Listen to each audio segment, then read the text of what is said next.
अस्सलाम वालेकुम। सऊदी अरब एक ऐसा मुल्क था कि जिससे पूरी दुनिया की उम्मत मुस्लिमा को बहुत सारी उम्मीदें थी, मगर अब सऊदी अरब ने भी उम्मत मुस्लिमा की उम्मीदें तोड़ना शुरू कर दी और बहुत अफसोसनाक खबर आई है सऊदी अरब की जानिब से कि सऊदी अरब की जानिब से ये कहा गया है कि जो मस्जिद अक्सा यरूशलेम में मौजूद है वो दरअसल असल मस्जिद अक्सा नहीं है, बल्कि असल मस्जिद अक्सा तो सऊदी अरब के अंदर है और वो मक्का और ताइफ के दरमियान में है। ये बात किसने की है, जरा उसका भी नाम सुन ले कि उसामा यमनी एक वकील भी है और एक जर्नलिस्ट भी है, और ये शाही खानदान का बड़ा ही शाही खानदान की जो नजर करम है वो इसके ऊपर बड़ी है। उनका हुक्म होता है, जो वो चाहते हैं ये वही लिखता है, वही कहता है और उसी तरह सऊदी अरब को रिप्रेजेंट करता है जिस तरह इसको अहकामात दिए जाते हैं। तो इसने अब ये सब कुछ लिखा है और इसने ये भी लिखा है कि जो मकाम असल है यानी कि मस्जिद अक्सा जो असल है वो यहाँ सऊदी अरब है और उसको भुला दिया गया है, जबकि वहाँ पर सिर्फ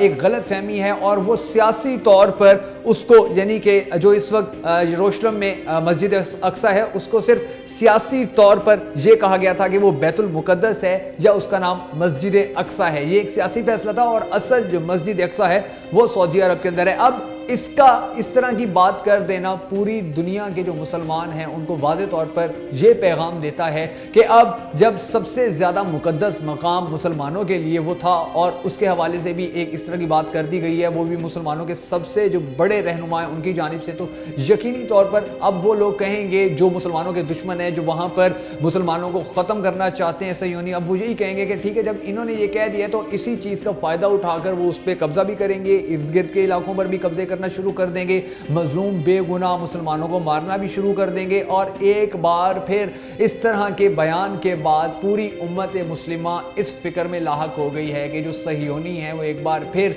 वहाँ के जो मजलूम मुसलमान हैं उन पे मजालिम का सिलसिला मज़ीद तेज़ ना कर दें। और अल्लाह ताला से पूरी उम्मत मुस्लिमा ये दुआ गो भी है कि अल्लाह ताला सऊदी अरब हो या ईरान हो या पाकिस्तान हो या मलेशिया हो या तुर्की हो या कोई भी मुल्क हो, उसको उसकी हुकूमत को उसके हुक्मरानों को कम से कम ऐसे बयानात देने और ऐसे फैसले करने की तौफीक अता फरमाए कि जिसके ज़रिए उम्मत मुस्लिमा जुड़े, जिसके ज़रिए उम्मत मुस्लिमा जो बिखरी हुई है ये इकट्ठी हो जाए और ये आलम कुफ्र के ख़िलाफ़ खड़ी हो जाए, ताकि जो मुसलमानों का एक ऐसा निज़ाम कि जो पूरी कायनात पूरी दुनिया को अमन दे सकता है वो निज़ाम यहाँ पर लागू किया जा सके। मगर इस दुआ को जब ये दुआएं भी हम करेंगे और उसके बाद जब इस तरह की चीज़ें भी सामने आएंगी तो फिर मुसलमान बहुत बेचैनी का शिकार हो जाते हैं, और बेचैनी का शिकार मुसलमान यकीनन उसी वक्त ही सुकून पा सकेंगे कि जब वो अल्लाह ताला की बारगाह में जाकर इस तरह की चीज़ों से बचने और उम्मत मुस्लिमा के